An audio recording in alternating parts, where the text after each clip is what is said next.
예, 우리 같이 제목 한번 읽어볼까요? 우리 2021년도 표입니다. 시작.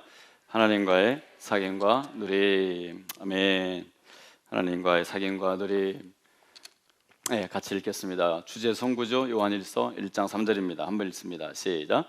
우리가 보고 들은 말을 너희에게도 전함은 너희로 우리와 사귐이 있게 하려 함이니 우리의 사귐은 아버지와 그의 아들 예수 그리스도와 더불어 누림이라. 아멘. 아멘. 하나님과의 사귐입니다. 감사합니다. 같이 한번 복음 고백 훈련 읽고 넘어가겠습니다. 시작. 예수 그리스도는 참 하나님이시요 나의 주인이십니다. 나의 주 예수님께서 내 안에 영원히 함께 하십니다. 이제 나는 성령님께서 역사하시는 예수 인생을 살아갑니다. 아멘. 고백대로 이루어질 줄로 믿습니다. 아멘. 예수 인생, 복음 인생을 주신 하나님을 찬양합니다. 목차입니다. 전체 목차죠. 같이 한번 1과부터 제목만 읽어보겠습니다. 1과 제자와 1대1 양육, 2과 구원의 확신, 3과 구원 이후, 4과 로드십, 5과 성경, 지난주에 성경 절반하고 끝났죠. 자, 6과 기도, 7과 교제, 8과 전도, 9과 시험, 10과 성령 충만, 11과 제자. 자, 외우셔야 됩니다. 1과 제자와 1대1 양육, 2과 구원의 확신, 3과 구원 이후, 4과 오야 이거 뭐기까지나 하시네요. 할렐루야. 따라서 로드시, 예, 몇 과였죠? 4과, 5과 성경, 6과 기도, 7과 교제, 8과 전도, 9과 시험, 10과 성령 충만, 할렐루야. 11과 마지막 제자. 여러분 늘 얘기는 안 하지만 목차 타고 간다고요. 오늘은 제가 5과 뒷부분을 짧게 마무리하기 전에 우리 2과부터 4과까지 간단하게 정리 한번 복습하고, 복습이 또 얼마나 중요해요. 그죠? 벌써 다 지난주에도 우리는 다 까먹는 수준인데 자꾸 복습을 해서 구원의 확신입니다. 구원의 확신 중요하죠. 자기 구원에 대한 어떤 구원의 확신이 있다는 것은 그만큼 믿음이 분명하다는 이야기인데, 사실 믿음에 대해서 우리가 참 이렇게 자신이 없고 우리가 물어보질 않아서 그렇지, 당신 돌아다닐 교회 올 때마다 구원의 확신이 있냐, 믿음 확실하냐 하면, 여러분들 구원의 확신 있는 사람만 예배드리러 들어갑니다 하면 여기 못 들어요. 밖에서 다 마당에서 서 있을 거예요. 아마 나 멈칫멈칫 하는 분들이 참 많다고요. 교회 다니시는 분들 중에도. 오늘 또 어떤 분이 우리 교회 분이 아닌데 전화가 왔어요. 예전에도 한번 전화가 오셨는데 이게 도대체 천국을 가는 게 자기가 생명책에 기록이 되어 있는지 안 되어 있는지 그걸 어떻게 알 수 있냐, 그런 부분에서 굉장히 헷갈리는 분들이 참 많거든요.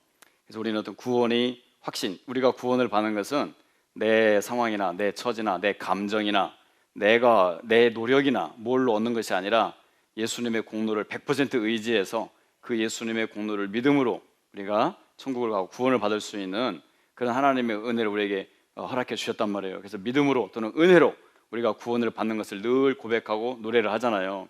근데 믿었었는데 왜 이게 흔들리고 왜 이게 의심이 들고 왜 이게 흐려지나 말이죠.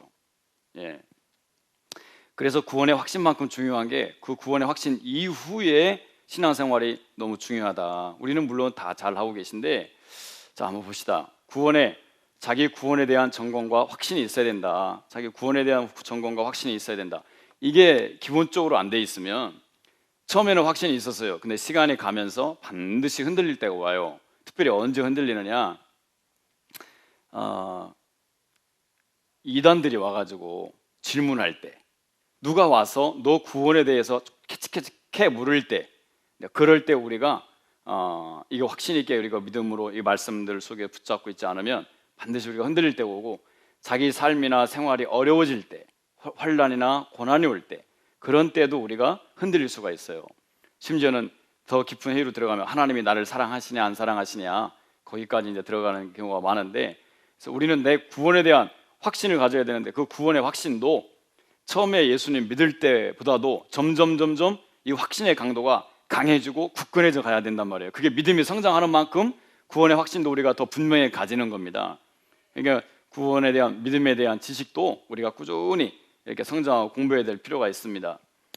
사실 교회 오래 다니신 분들 중에도 우리 교회 청년들도 이제 만나다 보니까 이제 그런 걸 우리가 많이 알겠는데, 이게 체계적으로 신앙 교육을 우리가 받지를 못하고 교회는 많이 다녔는데 예배만 참석을 하고 하다 보니까 기본적인 신앙, 구원에 대한 기본적인 이 믿음이 참 이렇게 체계가 약하다 보니까 흔들리는 분들이 참 많아요. 그래서 우리가 이제 그런 구원의 확신을 더 굳건하게 가지려면, 구원은 무엇으로 말미암아 온다고요? 무엇을 통해서 얻는다고요? 믿음을 통해서 얻는다고요. 그죠? 그러니까 믿음이 분명하면 구원도 확신이 더 생기는 거죠.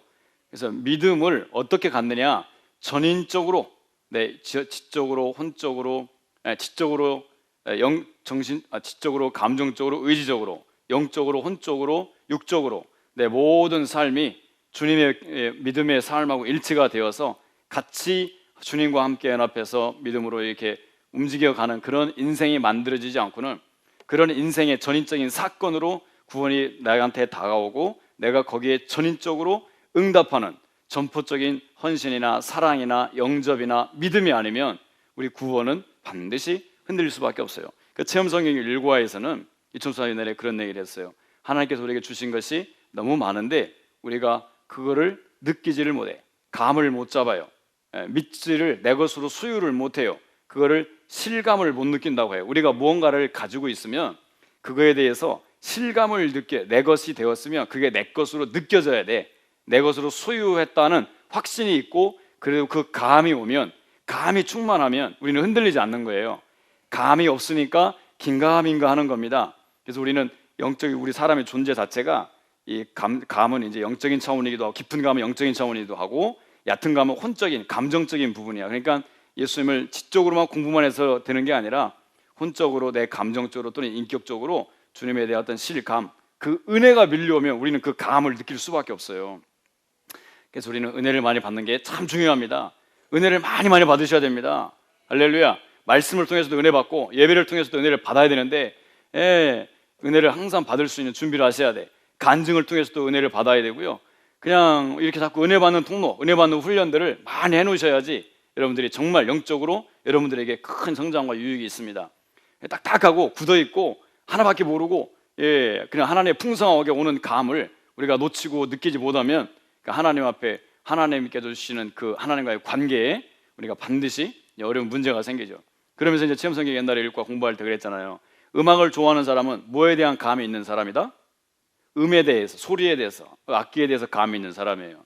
미술을 공부하는 사람은 뭐에 대한 감이 있는 사람이에요? 색에 대한 감이 있는 사람이잖아요. 그죠? 물론 우리는 그런 게 없으니까 잘 이해가 안 될 수도 있어요. 여러분들은 여러분들이 각자 잘하는 거에 대해서, 그 부분에 대해서 아주 다른 누구보다도 감을 다 잡고 계시다고. 왜 그 감을 잘 잡은 거예요? 여러분들이 지금 잘하고 있는 감을 왜 여러분들이 지금 잘 잡고 있는 거예요? 나는 떡볶이를 진짜 귀신같이 맛있게 잘 만든다. 어떻게 그런 감을 잡는 거냐고. 나는 옷을 정말 잘 꾸미고 잘 또는 만든다. 오늘 우리 교회 어떤 청년이 오늘 옷을 자기 드레스 코드라고 하면서 아주 딱딱딱딱 맞춰가지고 왔더라고. 본인 나름대로 드레스 코드를 맞춰서 입고 다니는데 우리는 아무리 봐도 그게 드레스 코드인지 있는지 없는지 신경 안 쓰는데 혼자만 맞추고 다니는 거지. 그 사람은 근데 왜 그런 생각이 있는 거예요? 옷에 대한, 패션에 대한 뭐가 있는 거예요? 감이 있는 거야. 패션에 좀 감을 좀 가져야 돼. 세상 사람들은 자기가 어떤 부분에 대해서 관심을 갖고 집중하고 투자하면요, 거기에 감을 많이 누리게 됩니다. 그 재미로 사는 거예요.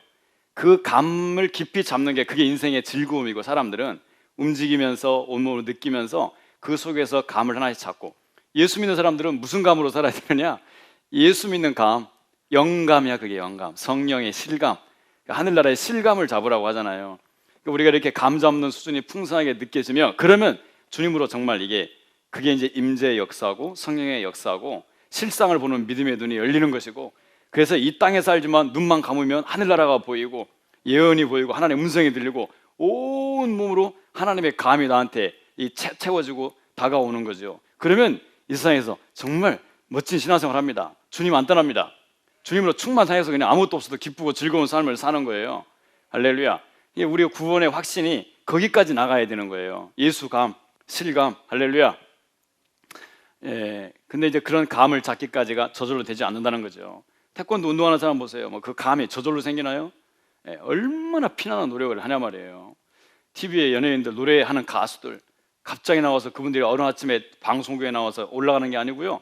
인터뷰에서 들어가 보니까 세상 노래 부르는데도 하루에 6시간씩 무복에다가 피 터지는 노력을 6년 동안, 6년 이상을요, 하루에 6시간씩. 원래 음치 있잖아요. 음을 못 맞추는. 근데 꿈이 가수야. 근데 음치네. 어떻게 하냐고. 포기할 수는 없고. 그러니까 갈고 닦아서 6년 동안 하루에 6시간 이상씩 노래를 불렀다는 거예요. 그랬다가 대회 나와서 한번 작년에 떨어졌거든요. 재작년에. 근데 포기하지 않고 2년 동안 또 갈고 닦아서 이번에 또 날아와가지고 입상을 하더라고. 이야, 미친 사람인데, 그렇게 돼야, 한 부분에 미쳐야. 그래서 옛날에 불광불급이란 말이 있었나요? 그 무슨 말이죠? 제가 지금 정확히 기억이 안 나요. 미치지 않으면 이르지 못한다. 그런 말도 있는데, 공부하는 애들도 그래요. 수학, 영어 잘하는 애는 영어 감을 잡는 거고, 국어 잘하는 애들은 국어 감을 잘 잡는 거고. 죄송합니다. 우리 우선 거리가 먼 예를 제가 들은 것 같아요. 하여튼 뭔가 우리는 감을 잘 잡으셔야 돼. 우리는 마지막에 잡을 감은, 지금 붙잡아야 되는 감은 예수 감이에요. 예수 감 잡자고 지금 이 난리예요. 이 마지막 때 있잖아요. 우리가 예수 감 못 잡으면 우리는 지금 세상 사람들이 왜 예수 믿기가 힘든지 알아요? 세상 감에 다 빠져 있거든. 세상에 사람의 감을 다 빼앗아 가요. 온갖 총동원하는 거예요. 시각, 미각, 촉각, 감각, 후각, 미각, 이 모든 감을 다 통해서 세상 사람 계속 믿깁니다. 사람들 다 끌어가는 거예요. 거기에 사람이 하나에 뭔가 혹 해가지고 콱 낚시처럼 잡히잖아요. 그 길로 싹 한 부분으로 빠져 들어가는 겁니다. 그게 어느 정도까지만 가면 되는데, 그게 이제 거기에 잡혀서, 아니면 그런 즐거움에 빠져서 영적인 감, 실제적인 영적인 감, 하늘나라의 감, 복음의 감, 말씀의 감을 다 이렇게 이제 멀어지는 거가 문제인 것이죠. 여러분들 정말 우리가 성령으로 세상 감과 우리 하나님 나라의 감이 우리의 몸을 통해서 이게 균형이 딱 맞춰지는 사람이 되면, 그러면 정말 우리가 건강하고 복받는 참 아름다운 인생이 될 줄로 믿습니다. 아멘. 일단 구원은 전인적인 사건이다. 그래서 구원받은 것을 확정하는 방법은 뭐냐? 일단 우리가 전인적인 반응도 중요하고, 더 구체적으로 말씀에 또는 성령의 체험에 또는 내 삶의 변화 역사를 통해서, 할렐루야, 말씀에 근거해라. 그냥 늘 복음을 고백하는 거예요. 그러면 성령이 역사하신다고, 할렐루야. 그러면 나중에 나의 뭐가 나타난다? 삶의 변화가 나타난다. 우리 복음 고백하고 똑같잖아요. 말씀에 근거하라. 예수 그리스도가 나의 주님이라는 믿음의 고백을 하라는 거예요. 성령의 체험이다. 내 안에 성령님이 들어오셔서 나와 함께 하신다는 이 성령의 체험을 내가 늘 내 삶 속에서 이루어 가야 된다는 거예요. 그래서 결국에는 그 말씀과 성령을 통하여 내 인생과 삶이, 내 마음과 모든 생각이, 방향이 다 어떻게 되는 거예요? 변하는 거예요. 그게 예수 인생입니다. 성령의 역사는 예수 인생을 가져가는 거예요. 이 복음의 역사로 내 삶의 성령과 함께 내 삶이 변화되는 역사와 체험이 늘 이루어져 가고 성장해 나가면, 우리는 반드시 우리 구원이 점점 확실해지고 흔들리지 않는 믿음의 삶으로 우리가 살아가게 되는 것이죠. 할렐루야. 하여튼 어디를 가도 신기하게도 저 복음 고백 훈련이 주제들이 딱딱 모든 말씀들하고 잘 매칭이 너무너무 잘 되는 것 같아요. 복음 고백 훈련이 별거 아닌 것 같지만 여러분들 정말 마음에 새기시고 늘 이것을 시인하시고 고백하시고, 여러분들 신앙생활 오래 했을 때 우리가 감이 없고 답답하고 불안하고 기도도 안 되고 하여튼 낙심되고 이렇게 할 때, 사실 그럴 때가 우리가 영적으로 더 강해지고 싸워야 될 때인데, 그런 때 정말 기도도 하기 힘들고 교회 올라가기도 힘들고 정말 마음의 회복이 안 될 때, 그런 때 죽기 살기를 우리가 가장 쉽게 할 수 있는 게 주기도문 하루에 100번 1000번이든지 붙잡고 씨름하는 것이고요. 그 다음에 저렇게 복음 고백 훈련, 입에서 계속 입으로 선포를 해내는 것이고요. 할렐루야. 아니면 우리가 훌륭한 영적인 목사님들 말씀을 붙잡고요, 하루에 2시간 3시간 붙잡고 말씀 속에 빨리 팝하고 들어가야 되는 거고요. 그렇게 해서 내 마음에 맺힌 거, 깨진 거, 답답한 거, 단단한 거, 악한 거, 이걸 다 늘 녹여내야 돼. 깨내야 돼요. 할렐루야. 이게 고백의 힘입니다. 자, 구원은 전인적인 사건이다. 주님을 믿고 영접함은 전인적인 사건이다. 믿음은 곧 주님을 뭐 하는 것이라고요? 영접하는 것이라고 그랬죠. 할렐루야. 그러니까 영접이니까 인격 대 인격에 뭐가 이루어지는 거예요? 만남이 이루어지는 것이죠. 그렇지만 전인격적인 반응과 그래서 만남 속에서 뭐가 형성이 된다고요? 관계가 중요하다고요. 할렐루야. 예, 그렇지만 부분적인 관계, 전인적인 관계가 아니라 그냥 조금 내가 생각으로만 주님만 생각하고 끝난다든가 뭐 느끼기만 하고 할렐루야 울다가 또 되돌아가서는 세상 방식으로 다 이렇게 살아가는 그런 게 아니라 전인적인 관계가 중요하다. 그래서 여러분들 우리가 믿음 밑에 이제 제가 정리를 또 다시 이번에 해놨는데 믿음은 곧 영접이고 영접은 곧 인격 대 인격의 만남이고 그 만남이 지속되는 게 관계가 그게 교제고 그 교제를 통해서 뭐가 형성이 되는 거예요? 관계가 형성이 되는 거예요. 그 관계 속에서 무엇이 성장하는 거예요? 구원이 자라는. 그래서 믿음은 마지막에 결론이 뭐냐? 구원입니다. 근데 믿음이 구원이 되기까지의 그 중간에 저런 과정이 있는 거예요. 보이지 않는. 근데 중간에 중요한 관계, 중요한 이제 믿음과 구원 사이에 중요한 게 관계라는 관계가 잘 주님과의 관계가 우리가 잘 형성이 되어야 된다는 겁니다. 제가 믿음이라는 건 우리가 뒤에도 나오지만 주님을 그리스도로 믿는 거잖아요. 그걸 우리가 주제권이라고 그랬어요. 주제권을 영어로 뭐라 한다고 그랬죠? 로드십이라고 그랬죠. 제가 이번에 정리하면서 깨달은 건데 로드십도 믿음 안에는 로드십이라는 게 있는데 로드십도 우리에게는 너무도 중요한 건데 주님과의 로드십만큼 중요한 게 뭐냐? 주님과의 또 관계성이에요. 그래서 릴레이션십, 영어로 아시는 분들은 이걸 기억하시는 데 도움이 될 거예요. 나는 지금 주님의 로드십에 얼마나 복종하고 있느냐, 그리고 주님과의 살아있는 릴레이션십이 얼마나 살아있는 관계성을 갖고 있느냐, 이게 우리의 구원과 믿음을 평가할 수 있고 검증할 수 있고 우리가 나를 이렇게 이렇게 판단할 수 있는 너무나도 좋은 두 개의 도구, 측정할 수 있는 이렇게 도구가 되는 것 같습니다. 자, 3과 구원 이후입니다. 구원 이후가 왜 중요하냐면 구원의 확신을 받았는데 시간이 지나면서 어떻게 될 수 있다고요? 약해질 수 있다고요. 믿음이 성장하지 않고 그 현상 유지만 한다든가 퇴보하면서 내 믿음도 같이 흔들리는 경우가 있다. 그러니까 구원 이후가 중요하다 안 중요하다고요? 중요하다는 거예요. 구원 이후가, 영접 이후가, 예수를 믿는 믿음 이후가 너무 중요하다.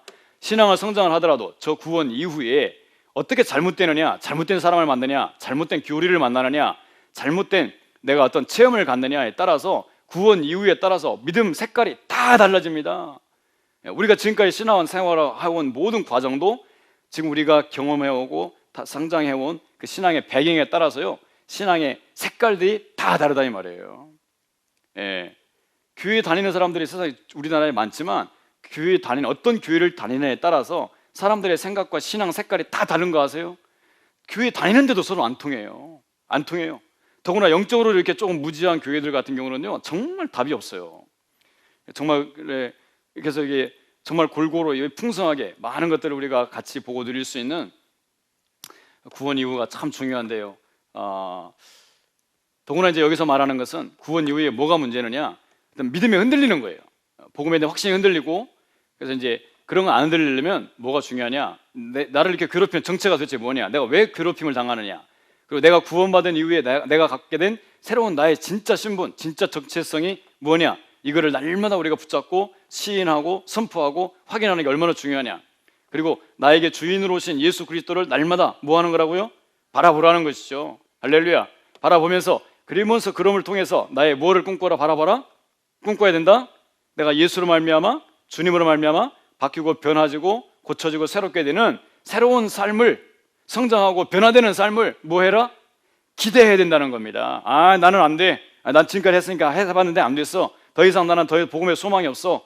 믿음의 꿈 없어. 이런 게 아니라 우리는 마지막까지 할렐루야 주님을 바라보고 더 꿈을 꾸시기를 바랍니다. 아멘.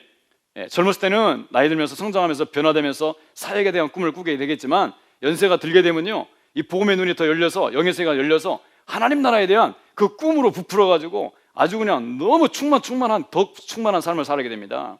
할렐루야. 왜? 이제 막 더 많이 열리고 보이고 깨달아지고 감이 잡히거든요. 젊었을 때는 감 잡기가 쉽지가 않아요. 왜? 육감이 강하니까 영감이 받기가 쉽지가 않아요. 근데 시간이 지나고 병이 들고 약해지고 나이가 들면 이 세상 육감이 다 약해지잖아요. 대신 뭐가 열리는 거예요? 영감이 열리는 거예요. 영감이. 그러니까 나이가 들면 들을수록 영적으로는 수지 맞는 거다. 할렐루야. 그러니까 영적으로 건강한 사람은 빨리 나이 먹기를 바란다니까요. 오늘부터 화장 이쁘게 하고 젊은 척하고 다니려고 하시는 분들 저처럼 이렇게 자연적으로 젊은 척하게 보여지게 하나님 해주는 건 괜찮아. 근데 구원 이후에, 자, 구원 이후의 삶, 영적 이후에, 영접 이후의 삶이 중요하다. 아주 중요하다. 우리가 영접 이후에는 완전히 이제 옛날 삶을 버려야 되고 성령으로 인도함 받는 육신의 성령의 삶을 살아야 되니까 이 방향성 잡지 못하고 이 영적인 싸움, 그리고 여기서 있던 성장에 대한 꿈, 이런 거 안 가지면요, 우리는 구원 이전으로 다시 다 돌아갈 수밖에 없는 거죠. 우리가 지금 중간 우리의 삶 신앙에 있어서 중간 점검을 하는 과정인데, 이렇게 옛사람과 새사람이 있어서 늘 내 안에서 이렇게 갈등이 있단 말이에요. 지금도 있잖아요, 우리가.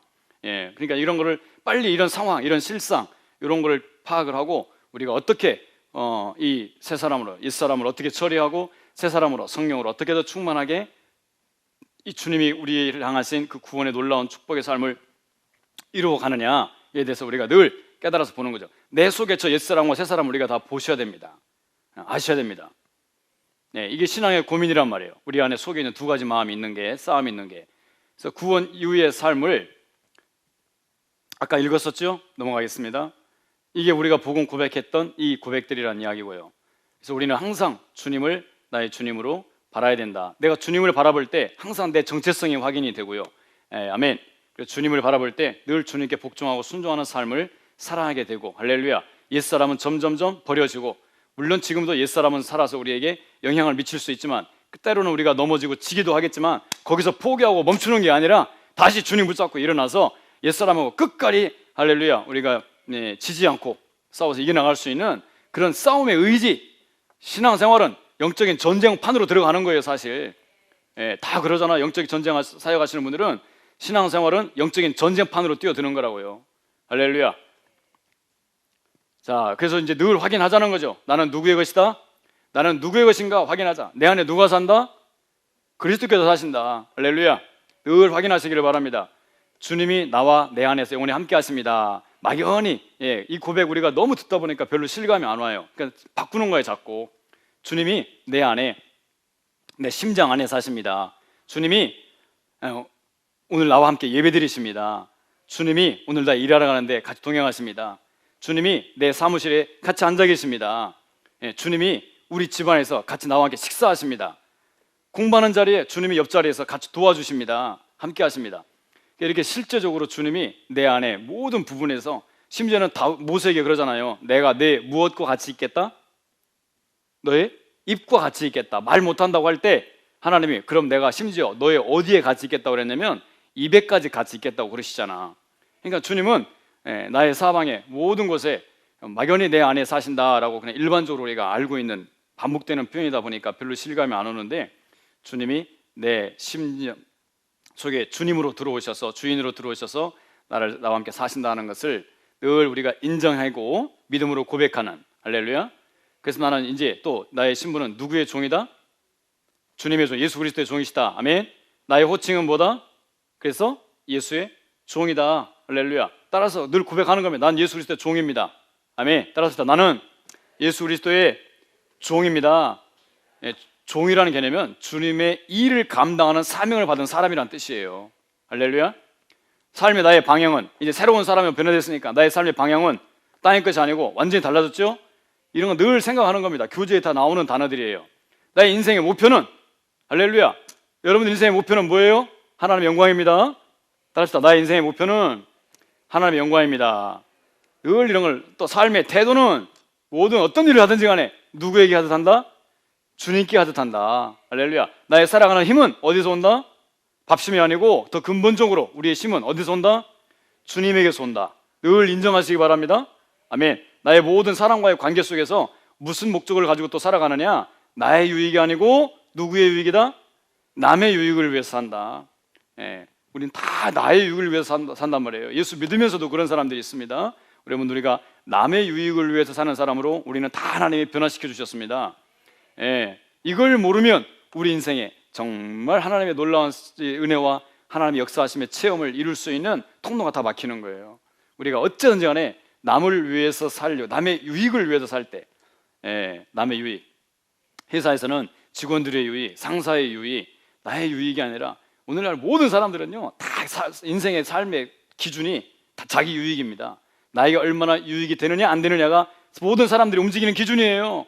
근데 우리는 그걸 다 벗어 꺾어버리고 내가 손해가 나더라도 다른 사람을 위해서 섬길 수 있고 도움이 될 수 있고 다른 사람의 유익을 먼저 생각하는, 세상에 그런 사람은 1000명, 10,000명 중에 사실 1명, 2명인데, 여러분 우리가, 저와 여러분들이 바로 그런 사람들이시기를 주님으로 축원합니다. 아멘. 나의 몸도 하나님의 영광을 위해서 성전으로 쓰임받는 것이고요. 그래서 구원의 이후의 삶은, 한번 읽어볼까요? 위에 중심 대신, 시작. 중심 대신 예수 그리스도를 믿음으로 굳게 붙잡고 주님의 주권 아래 나의 삶을 믿음과 순종의 궤도에 올리는 제자의 삶이 중요하다. 이 말씀은 이 그림을 설명한 거예요. 잘 보세요. 중심 대신 누구를? 예수 그리스도를 믿음으로 굳게 붙잡고. 자, 중심 대신 그리스도가 계시죠.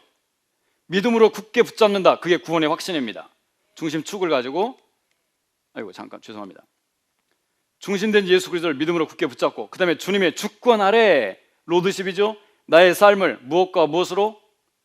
믿음과 순종의 궤도에 올리는 무슨 삶? 제자의 삶. 자, 나의 삶을 믿음과 순종, 검은색 원 테두리에 위에서 아래로 믿음이 있죠. 왼쪽 오른쪽으로 순종이 있죠. 그게 바퀴라고 그랬죠. 이 믿음과 순종이 계속 돌아가는 거예요. 주님을 중심으로 한 나의 삶이, 운동력이 항상 믿음과 순종의 삶으로 멈추지 않고 굴러가는 거예요. 그렇게 할 때 나의 인생이 뭐가 된다? 제자가 된다. 제자의 삶이 된다. 오른쪽 로드십부터 성경, 기도, 교제, 전도, 시험, 성령, 제자가, 왼쪽에 있는 타이어 보면, 자, 왼쪽 중간 위에 로드십부터 성경, 기도, 교제를 위에 있고, 밑에 보면 전도, 시험, 성령, 충만, 제자가 있죠. 시작은 로드십으로 사과부터 시작을 했죠. 마지막 끝나는 11과는 뭘로 끝나는 거예요? 제자로 마치는 거예요. 그래서 로드십, 주님을 주권 아래서 나의 삶을 믿음과 순종의 궤도에 올려서 뭘로 완성을 하자? 제자의 삶으로 우리가 완성을 하자. 할렐루야. 그래서 그리스도를 믿는 믿음으로 가지고 있다면, 그래서 믿음과 순종이라는 삶이 우리가 늘 움직여진다면 우리는 반드시 주님의 제자로 세워지는 축복이 있는 걸 믿으시기 바랍니다. 아멘. 그러니까 주님의 제자가 되는 게 꿈이 되어야 돼요. 그게 예수님이 우리를 부르신 목적이거든요. 근데 내 안에 계신 그리스도가 믿음과 순종으로 내 삶으로 연결되는 그 살들이 너무나 중요한데, 그게 바로 로드십, 성경, 기도, 교제, 전도, 시험, 성령 충만, 제자 훈련. 이런 구체적인 삶의 신앙의 훈련들을 통해서 내 안에 주님이, 나의 믿음과 순종이라는 삶을 통해서 주님이 바깥으로 채워지고 흘러가고 나타나는 거예요. 할렐루야. 그래서 로드십, 성경, 기도, 교제, 전도, 시험, 성령, 제자, 이 8가지는 우리 예수 믿는 자녀들이 반드시 기억해야 되는 중요한 주제다 이 말이에요. 아멘. 내가 지금 뭐가 부족한지, 성경이 부족한지, 기도가 부족한지, 아니면 교제가 부족한지, 아니면 전도가 지금 부족한지, 시험을 지금 내가 이길 수 있는 그런 능력, 유혹과 시험 앞에서 내가 정말 이기고 있는지, 성령의 충만한 기름 부음이 늘 내가 임재 가운데 거하고 있는지, 그래서 내가 주님의 제자로서 성장해 가면서 내가 이렇게 가고 있는지, 구원 이후에 이게 지금 이어지고 있느냐 말이죠. 구원을 받았는데 아무것도 안 하고 구원만 받았다고 확신하고 있어요?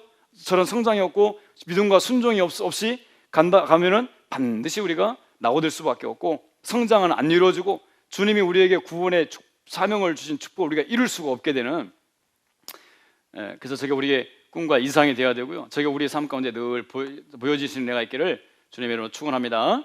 아멘. 그래서 이걸 신앙의 수레바퀴라고 한다 이 말이죠. 멈추지 않고 잘 굴러가는 믿음의 수레바퀴가 되시기를 주님의 이름으로 축원합니다. 아멘. 사과 복습합니다. 로드시 꿈꾸라고 그랬죠. 2번 그리스도를 나의 무엇으로? 주인으로 인정하라. 내가 지금 주님을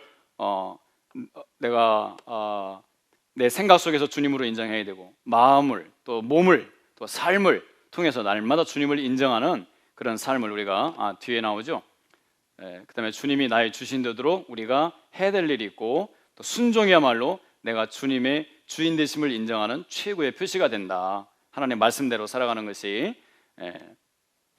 로드십은 쉽게 뭐라고 그랬죠? 쉽게 말하면 주재권, 주권, 주재권 또는 왕권, 통치권. 할렐루야. 주님은 우리에게 저런 왕권과 우리를 통치할 수 있는 권세가 있는 로드십을 가지고 계신 주님인 걸 믿으시기 바랍니다. 하늘과 땅의 권세를 다 가지고 하나님이 그분에게 주셨기 때문에, 할렐루야, 그 주님을 왕으로 주인으로 아시고 그분의 지배와 통치를 받는, 그게 그분의 정말 지배와 통치를 받기를 원한다면, 거꾸로 얘기하면 뭐가 세워져야 되는 거예요? 주님에 대한 주재권, 주권이 세워져야 되는 거예요. 여러분, 주권을 양보하고 싶어요? 여러분들이 주권을 갖고 사는 게 좋아요? 주권을 나에게 빼앗기는 게 좋아요? 우리가 일본에게 주권을 빼앗겨서 식민지 종로로 사는 게 좋아요? 우리가 독립해서 대한민국의 주권이 살아있는 게 좋아요? 당연히 살아있는 게 좋죠. 그럼 여러분들 개인적으로 여러분들의 주권이 여러분들에게 있는 게 좋아요? 여러분들의 주권이 다른 사람에게 있는 게 좋아요? 나에게 있는 게 좋죠. 그게 자유인이죠. 내 주권을 빼앗기고 다른 사람에게 가면 나는 그때부터 뭐가 되는 거예요? 그게 종이에요. 근데 우리의 주권을 주님 앞에 내어드리라는 거예요. 그럼 우리는 주님의 뭐가 되고? 종이 되고. 그러니까 예수를 믿으면서 내 마음대로 산다는 게 그게 얼마나 웃기는 건지 아시죠? 그 예수님 믿는 거 아니에요. 예수님 말씀과 뜻하고 상관없이 사는 거, 내 마음대로 사는 거, 그게 우리가 주님 앞에 회개해야 되는 가장 첫 번째 우리가 제목이라는 거예요. 내가 뭘 잘못을 많이 하고 거짓말을 하고 사기치고 이런 죄보다 더 근본적이고 가장 무서운 죄가 뭐냐? 주님을 왕으로 나의 주인으로 인정하지 않고 그냥 내 감정대로. 그래서 우리 예수 믿는 사람은 생각도 내 마음대로 하면 안 돼. 화내고 슬퍼하고 내가 감정적으로 하는 것도 내 마음대로 하면 안 돼요. 내 기분대로 하면 안 돼. 무슨 말씀 알겠어요? 화내는 것도 보통 사람들은 다 자기 기분대로 합니다. 자기 주관대로. 그런 것조차도 통제와 말씀 안에서 성령의 지배 아래서 통제를 받아 가야 된다는 것이죠. 그래서 주님의 분노가 있을 때 화를 내는 거고, 예수님처럼 주님의 기쁨이 있을 때 기뻐. 그러면 주님의 기쁨도 누리게 되고. 정말 저 주님의 로드십 안에 들어가는 것이 우리 신앙생활에 가장 중요한 과제예요. 저게 안 돼 있는 오늘날 성도들이 너무 많다는 거예요. 저 로드십이 안 세워져 있으면 가짜 믿음이라는 거예요. 무슨 말씀인지 알겠어요? 로드십 없이 교회만 왔다 갔다 하는 거 가지고 우리가 안 된다는 거죠. 저 로드십이 세워지면 정말 우리가 얼마나 두려워지고, 이제 시간이 가면서 신앙생활 하면서 영적으로 눈을 뜨일수록 주님이 무서워지잖아. 주님이 더 두려워지잖아. 주님이 저에게 점점점 가까이 오시잖아. 그러니까 더 긴장되고 깨어지고, 그러니까 주님의 뜻을 늘 묻게 되고 함부로 살지 않게 되고 죄는 저절로 끊어지고. 저 로드십이 축복입니다. 주님의 주권이 더 분명하게 견고하게 세워지는 은혜가 있기를 주님으로 축원합니다. 아멘. 자, 읽었던 말씀이고요. 자, 나의 모든 삶의 영역에서 주님이 나의 얼마만큼 몇 퍼센트의 주인이냐, 이런 분들도 있어요. 주인은 주인인데 우리가 보통 그렇죠. 어떤 때는 내 마음대로 하다가 어떤 때는 주님께 뜻을 묻고, 이렇게 반반. 아니면 그래서 어떤 분이 책을 썼는데 그런 제목이 있더라고. 주님은 당신의 몇 퍼센트 주인이냐. 어떻게 한번 물어볼까요? 여러분들, 내 삶의 영역 속에서도 내 어느 파트를 내가 주님께 맡기고 있냐, 아니면 내 마음 속에서 어느 만큼 주인이 내 주인이 되고 있냐. 여러분, 우리가 늘 이걸 깨달으시고 생각하셔서 정말 주인이 나의 모든 영역에서, 모든 삶에서 주인이 될 수 있도록 늘 주님 앞에 내어드리고 주님의 인도함 받으면서 천국의 다스림을 받으시고 천국을 이루어가는 주님의 자녀들 되기를 주며 축원합니다. 아멘. 그러면 내가 종으로 살면 너무 비참하지 않냐? 아니요. 우리가 그렇게 살면 우리의 완전한 왕권이 회복이 돼요. 진정한 왕권을 주셔요. 할렐루야. 세상 노예의 종하고 차원이 다른 겁니다. 아멘. 자, 벌써 이제 5가가 됐네요. 영혼의 양식, 성경을 대하는 방법이 몇 가지가 있다고요? 듣기, 읽기, 공부, 암송, 묵상, 5가지 말씀의 손이라고 그랬습니다. 자, 새끼손가락 오른손 올리세요. 새끼손가락부터 첫 번째 시작. 듣기, 읽기, 공부, 암송, 묵상. 할렐루야.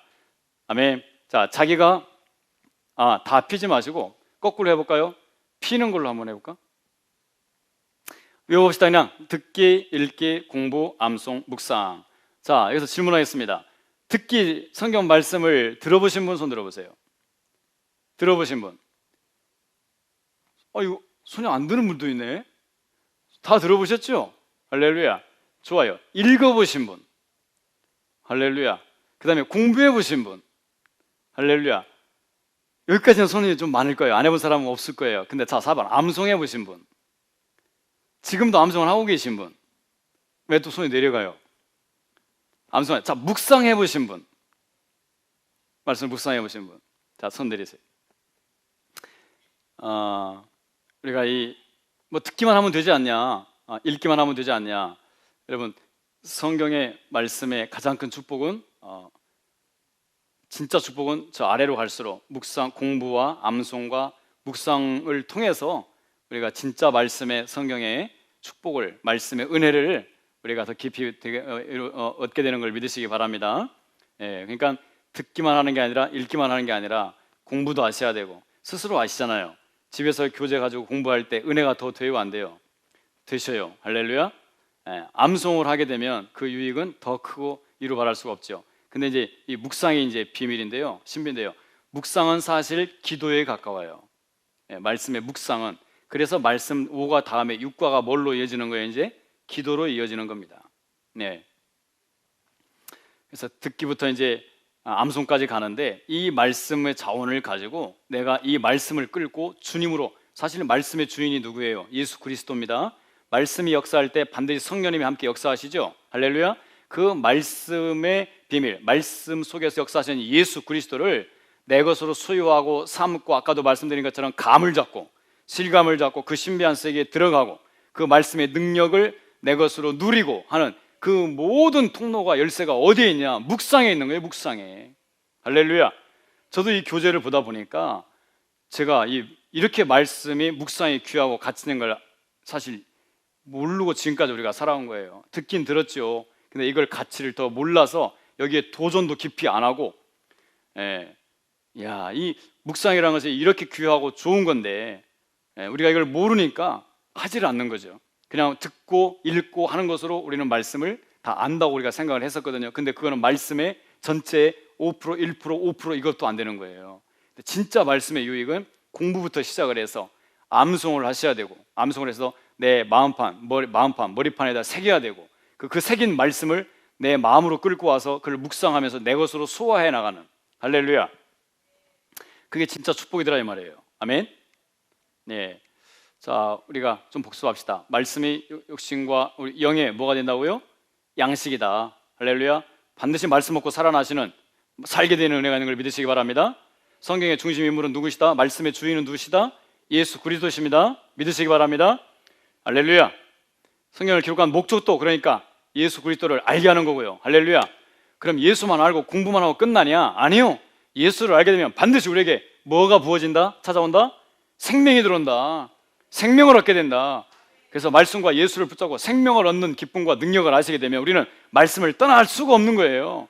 말씀 앞으로 자꾸 찾아오게 되고, 살기를, 살아있는 분들은 말씀을 찾는 분들이에요. 할렐루야. 성경이 가진 위대한 힘은 뭐냐? 말씀은 저렇게 놀라운 칼보다 더 강한, 우리를 완전히 뒤집어 엎고 바꾸는 이런 능력 있는 검이 된다. 할렐루야. 아멘. 성경은 우리에게 유익을 준다. 너무나도 많은 유익을 준다. 믿으시기 바랍니다. 아멘. 갖가지 유익을 준다. 말씀을 지키면, 특별히 말씀을 붙잡으면 우리 안에 주님이 성령으로 우리 안에 거하시는 그런 걸 우리가 더 체험할 수 있고, 주님이 들어오는 통로가 되신다 이 말이죠. 축복과 우리 인생의 저주가 저기에 들려있고, 그 다음에 지난주에 말씀의 손에서 우리가 이제 듣기까지 했었습니다. 자, 이 그림까지 우리가 했었죠. 말씀을 붙잡는 손 이미지를 했습니다. 정말 말씀을 붙잡는, 그래서 예수 그리스도를 붙잡는 저와 여러분들의 시기를 주님으로 축원합니다. 저 말씀을 내 손으로 조금 잡지만 결국에는요, 저 말씀이 우리를 잡아주는 거예요. 할렐루야. 우리 손만 보이죠? 여러분 영의 눈에 띄어진 사람 보이죠? 예수님 손. 할렐루야. 안 보여? 주님께서 지금 여러분들을, 우리를 붙잡고 있는 거예요. 할렐루야. 자, 참 마음에 와닿는 표현이에요. 아래서 두 번째 줄 보면 영적인 무기인 검을 잡는 방법이기도 하다. 우리가 말씀을 잡는 건데 저거는 곧 뭐를 잡는 거다? 검을 잡는 거다. 다섯 손가락으로 칼을 잡듯이. 그러니까 정신 차리고 말씀을 다섯 손가락으로 콱 잡으시기를 축원합니다. 아멘. 자, 나는 지금 얼마만큼 듣고 있고 얼마만큼 읽고 있냐, 공부를 얼마나 하고 있느냐, 암송은 얼마만큼 하고 있느냐, 묵상은 어느 정도 하고 있느냐. 자, 듣기에서 모든 믿음이, 말씀이 듣기는 기본이다라는 말씀이고요. 그 다음에 그러니까 들으려니까 우리는 들을 수 있는 먼저 뭐를 가져야 된다? 귀를 가져야 된다. 이스라엘의 신앙교육은 첫 번째 뭐 해라? 들어라. 하나님의 말씀을 듣는 것부터 믿음의 통로가 열리는 사건이 일어나기 때문에 여러분 정말 말씀을 듣는 귀가 복이 있는 걸 믿으시기 바랍니다. 아멘.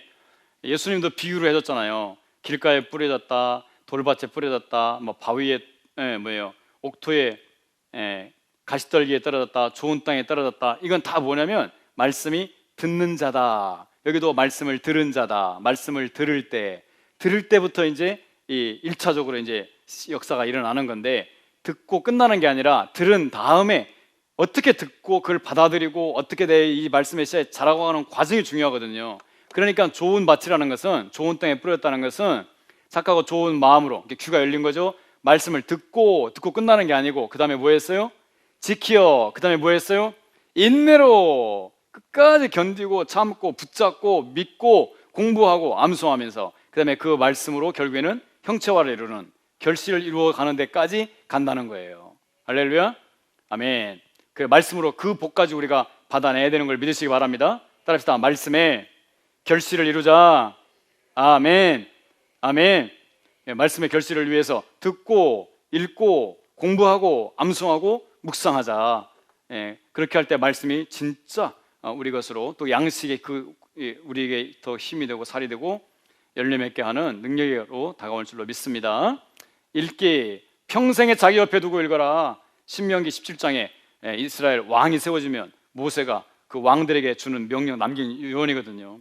이 세상에 가장 할 일 많고 바쁜 왕도 평생도록 자기 옆에 두고 읽어라라는 거예요. 순종하시기 바랍니다. 오늘부터 내 평생에 마지막 남아있는 생애를 말씀을 옆에 두고 보며 읽으며 살겠습니다. 결단하시기 바랍니다. 아멘. 아멘. 읽기 한 번 읽고 끝나는 게 아니라 읽는 것이 생활화돼야 된다. 습관이 될 때까지. 할렐루야. 지금 가까이 보시면 참 말씀 훈련 잘 하시는 분들이 계셔요. 듣고 정말 읽고 하시는 분들 습관을 좀 들이는 훈련들을 우리가 하고 있거든요. 여러분 포기하지 마시고 끝까지 마지막까지 평생도록 이어가십시다. 아멘. 그 다음에 이제 하는 것이 이제 공부죠. 또 시간을 내서 정기적으로 공부하는 것이 좋다. 이 공부할 때부터 그 말씀이 내 속으로 이제 진짜 들어오기 시작하는 단계가 이제 공부하는 단계예요. 듣고 그냥 읽고 했을 때는 그냥 빠져나갈 때가, 흘러갈 때가 참 많습니다. 마치 돌밭이나 가시밭처럼 듣고 그냥 빠져나가는 거예요.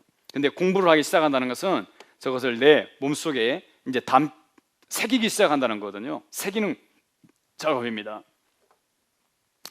교제의 도움이 반드시 필요하고요. 간절한 마음으로 날마다 성경을 상고했다고 그러죠. 베레아 교인들이 사도행전 17장에 보면 항상 성경을 상고했다, 공부했다는 말입니다. 연구하고, 그다음에 그래서 그 말씀을 공부해서 말씀을 나에게 적용할 수 있는, 나에게 그 말씀을 내가 빨아들여서 그 말씀대로 나를 고치고 내가 나를 채워가고 하는 그런 목적을 가지고 공부를 하는 거죠. 그냥 지적인 만족만을 위해서는 공부는 그래서 영적으로 중요하지 않습니다. 그다음에 이제 암송이고요. 암송은 성경 구절을 마음판에 새기는 것이다. 믿음으로 마음의 말씀을 붙잡는 훈련이다. 배운 말씀을 내 것으로 만들고 말씀의 깊은 묵상 세계로 들어가 하나님을 말 수 있는 뭐를 놓는 것이다? 다리를 놓는 것이다. 그러니까 암송은 무엇을 위해서 하는 거다? 묵상을 위해서 하는 거다. 나의 삶의 적용과 그리고 더 깊은 하나님을 만날 수 있는 다리를 놓는 데잖아요. 말씀을 통해서 진짜 하나님을 만날 수 있고 하나님의 임재 속으로 또 주님과 교제할 수 있는 진짜 축복된 자리가 묵상이라는 거예요. 그러니까 정말 이게 너무나도 멋진 세계 같은데 앞으로 우리가 정말 도전해야 되고 묵상의 깊은 말씀의 묵상의 세계로 우리가 다 들어가야 될 것 같습니다. 우리가 기도도 우리가 이제 많이 하시고 또 방언 기도도 우리가 많이 강조를 하는데 무의식적으로 그냥 그런 하는 기도도 중요하지만 이제 진짜 하나님의 이 귀한 믿음의 말씀과 구원의 말씀을 붙잡고 이거를 내가 직접 들어가서 묵상하면서 이 말씀들을 속에서 누리고 고백하고 느끼고 감사하고 하는 이런 그 말씀을 경험하는 세계가 축복 능력이 정말 우리에게 귀한 축복이 될 줄로 믿습니다. 아멘. 예수님도 이제 암송이었죠. 예수님도 사탄을 이길 때 다 무엇으로 이겼다고 그랬죠? 말씀으로. 기록되었으되 예수님이 이미 마음속에 말씀을 새기셨다는 것이죠. 또 기록되었으되 늘 말씀으로 이겼습니다. 그래서 시편의 119편 9절 11절 이거 참 많이 청년 시절에 외우는 건데 119예요. 119 우리나라 119 뒤에는 911. 119 911. 청년이 무엇으로 그 행실을 깨끗게 하리까? 주의 말씀만 지킬 따름이니이다. 내가 주께 범죄하지 아니하려 하여 주의 말씀을 내 마음에 뭐했나이다? 두었나이다. 품었나이다. 붙잡았나이다 라는 뜻이거든요. 할렐루야. 주의 말씀을 마음에 품지 않고는 우리는 죄를 이길 수도 없고 믿음의 성장도 없고 아무것도 사실은 할 수가 없어요. 이 말씀을 통해서 우리의 구원과 하나님의 축복 역사가 이루어지기 때문에 여러분, 말씀은 우리의 정말 구원과 축복과 우리의 모든 것이 말씀에 달려 있다는 걸 아시고, 여러분, 주님의 주재권을 인정했다면, 주인의 주권을 인정했다면 종들은 반드시 뭐를 품고 살아야 되는 거예요? 주인의 말씀을 품고 살아야 되는 거예요. 그게 내가 주님의 주재권을 얼마만큼 인정하느냐 안 하느냐, 뭘 보고 할 수 있느냐? 말씀에 얼마만큼 순종하느냐, 말씀을 얼마나 사랑하느냐, 그분과 얼마나 기도하면서 교통하느냐. 말씀과 기도가 주님의 주재권을 내가 인정할 수 있는 시금석이 되는 겁니다. 그래서 우리 속에 무엇을 가득 속에 채워야 합니까? 그리스도의 말씀이 너희 속에 풍성히 거하게 해야 된다. 할렐루야. 아멘. 따라합시다. 그리스도의, 예수의, 하나님의 말씀으로 내 속을 가득히 풍성하게 채우겠습니다. 아멘. 아멘. 반드시 그 말씀을 통하여 여러분들 영적인 능력, 여러분들 영적인 축복이 임할 줄로 믿습니다. 아멘. 마지막 묵상인데요, 묵상은 쉬운 말로 하면 되새김질입니다. 되새김질. 묵상은 말씀을 깊게 생각하며 마음에 되새기는 것이다. 소가 음식물을 되새김질하면서 뭐하듯이? 소화시키듯이 묵상은 말씀을 누구의 것으로? 나의 것으로 만들기 위해서 뭐하는 과정? 되새기는 과정이다. 그러면 진정한 말씀의 맛과 유익을 얻게 될 것이다. 아멘. 그러니까 이 말씀의 축복의 맛과 유익을 얻으려면 되새김질을, 묵상을 해야 되는 거예요, 안 해야 되는 거예요? 우리 같이 말씀의 묵상에 더 많이 도전하십시다. 아멘. 제가 소가 음식물을 되새김질한다, 제가 그저께 소 영상을 이렇게 보게 됐는데, 이 말씀들을 공부하면서 이 소를 갑자기 보면서 제가 무슨 생각이 들었냐면, 저는 이 소가, 이건 제가 시골에서 이제 우리 아버지하고도 하던 얘기인데, 궁금한 게 그거예요. 자연에 참 궁금한 게 많아요. 가장 궁금한 것 중에 많은 게, 사실 모든 게 다 신비이잖아요. 근데 이제 집에서 이제 제가 아버지하고 이제 일을 하면서 이제 나눴던 얘기 중에 두 가지가 뭐냐면, 하나는 무가 아니고 땅 속에 이 식물들이, 자연 식물들이 먹는 거는 물밖에 없어. 들어가는 건 물밖에 없는데, 걸으면 뭐 큰 차이가 없더라도 수분만 빨아들이는 건데, 어떻게 같은 수분을 빨아들이는데 형형색색의 가지각색의 그 모양들이 다 나오냐. 그게 첫 번째 식물들은 그게 궁금한 거고요. 동물들은 뭐가 이제 궁금하냐면, 동물 중에 이제 특별히 이제 소가 왜 뭐가 궁금하냐면, 여러분, 소가 힘이 세요, 안 세요? 소가 가축 중에서 정말 가장 크고 덩치도 크고 힘도 세고 집안에서 없으면 안 되는, 한 마리가 있으면 집은 부자가 되는 그런 동물이에요. 그죠? 너무 순해서 사람을 따라서 잘 다니고, 이 소가 그 어마어마한 힘, 소고기 비싸요, 안 비싸요? 비싸죠. 맛있죠. 소고기 좋아하시는 분들도 좀 맛있는데 비싸서 우리가 많이 못 먹는 거지.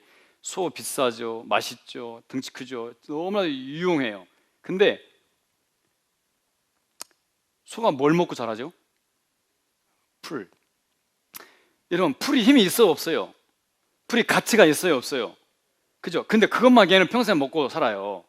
근데 그 큰 덩치, 좋은 힘, 좋은 고기, 그 큰 체구를 만들어내요. 그죠? 풀만 먹고 사는데, 만약 소가 자기 그 큰 덩치를 만들고 고기를 만들려면 뭐를 잡아먹어야 돼?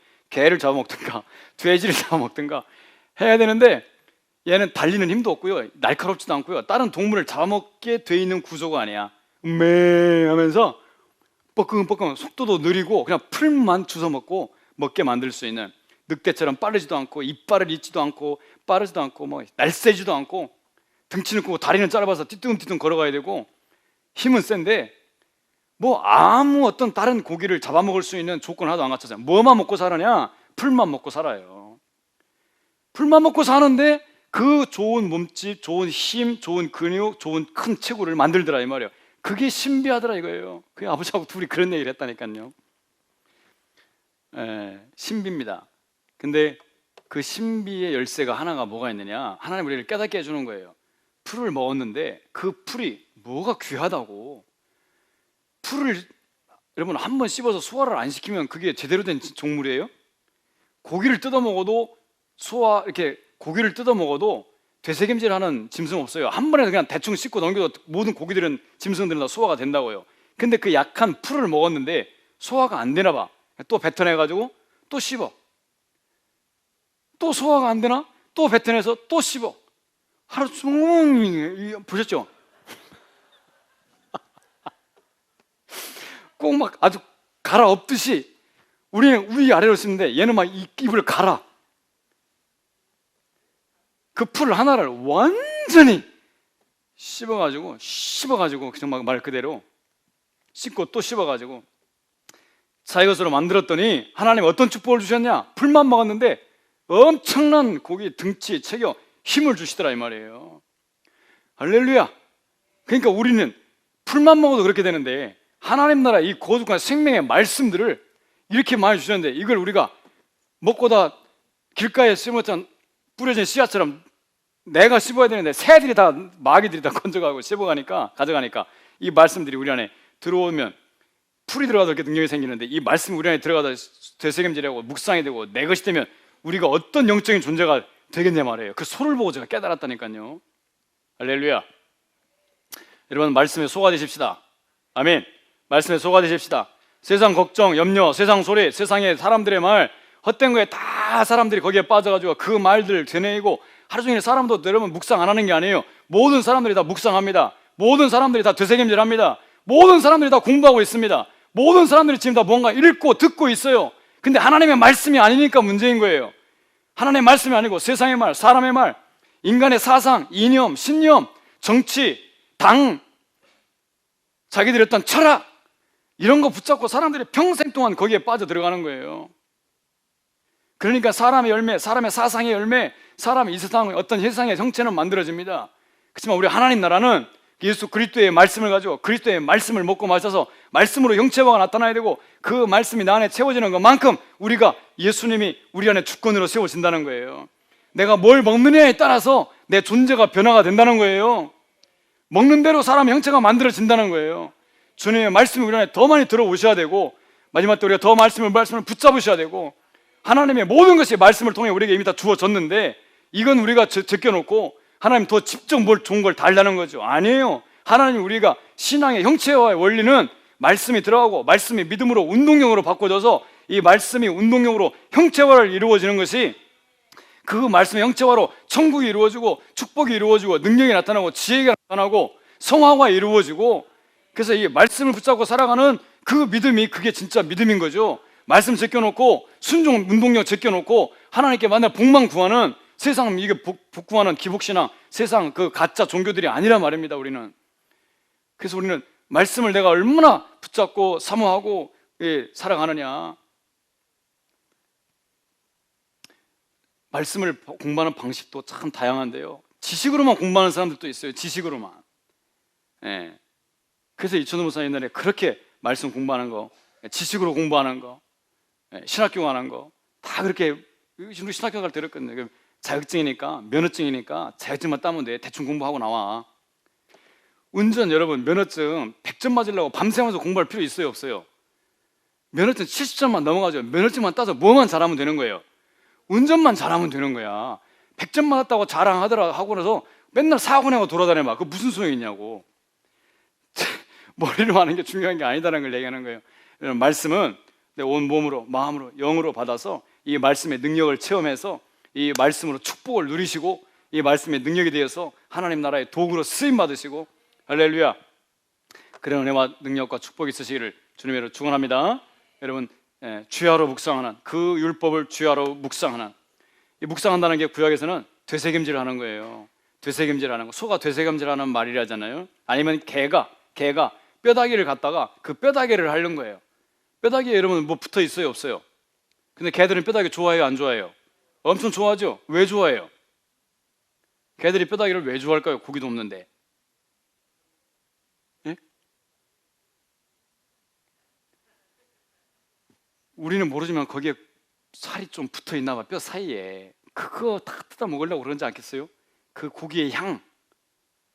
없는데도 그 뼈다귀 붙잡고 난리를 치잖아. 세상 사람들이 볼 때 우리 아무것도 없는 것 같아. 근데 우리는 영으로는 이 속에 진짜 하나님 나라의 보물이, 성경은 하나님의 보물이다.